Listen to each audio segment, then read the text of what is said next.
The horses are running, but at New York's Belmont Park, 2 days before showpiece race the Belmont Stakes, the crowds are woeful. The industry itself in crisis.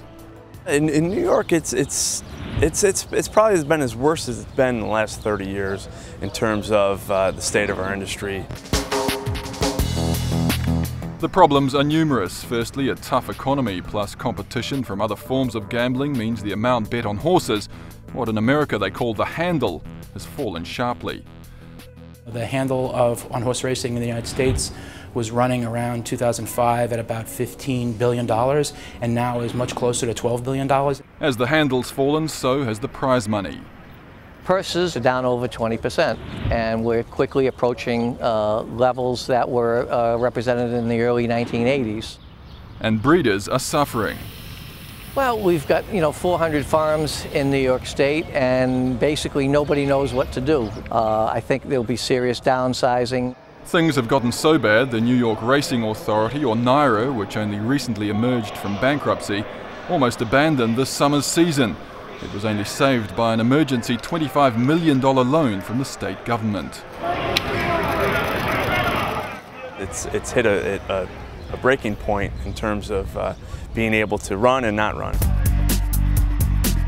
But one thing showing no sign of stopping is a spat between the tracks and an organisation that was declared bankrupt last year, New York State-owned Off-Track Betting Corporation, or OTB. Opened in 1971, the OTB's 68 New York City parlors bring in around $1 billion a year. By law, they must pass on a fixed percentage of revenue to the horse racing industry. So as costs have risen, the OTB has slipped further into the red. It currently owes NYRA $17 million. If you're tied to a dead weight like New York City OTB, you can understand why we're drowning. We have racetracks and we have an off-track wagering model that directly compete against each other. No other state can say that. Admittedly, it is a Thursday, but even so, the punters, as you can see, are pretty thin on the ground. And in fact, for every dollar that gets bet on course, on the races here at Belmont, more than $10 gets bet off course. The tracks make more money on betting they control and want to run off-track betting themselves, saying the OTB is simply too inefficient. Even the OTB admits its infrastructure is horribly outdated. There are some OTB balls in the city that are very similar to what they looked like in 1975. Ideally, the OTB would like to slash the number of parlors it runs and embrace new technologies such as standalone online betting kiosks that could be placed in more enticing locations. But it says outdated gambling legislation makes progress difficult, as does a lack of cash.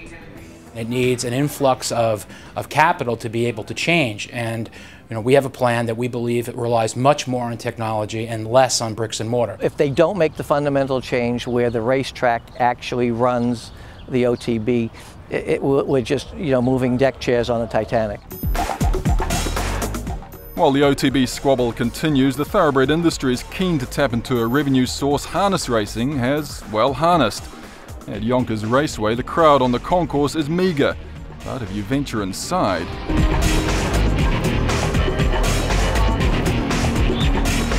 Frank, this place is vast. It is.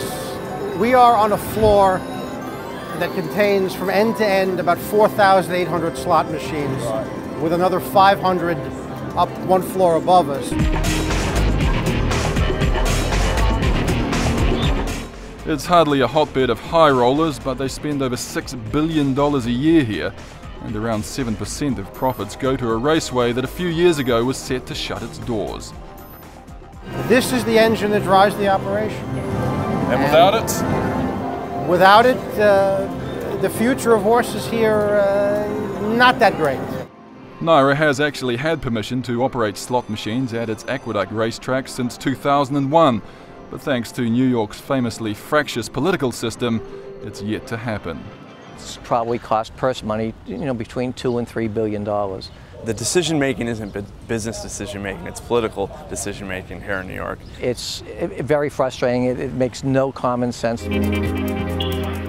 As an outsider, common sense appears harder to find than either a woman or anyone under 50 at an OTB parlour. But common ground between the OTB and the tracks is an even scarcer commodity. They're basically the parasite that's going to kill the host. It's easy to say and to criticize. It's much more difficult to come up with solutions. In New York, no one really expects the glory days for horse racing of any form to ever return. The heyday of racing, we were getting 20, 25, 30,000 people here just for the races on an average night. Well, the heyday of the races is long come and gone. Worst case scenario that there won't be any horses here in New York State. If we keep just saying we can't fix it, it'll never get fixed. At the very least, it will be quite some time before New York's thoroughbred racing industry emerges into the light, if it ever does at all.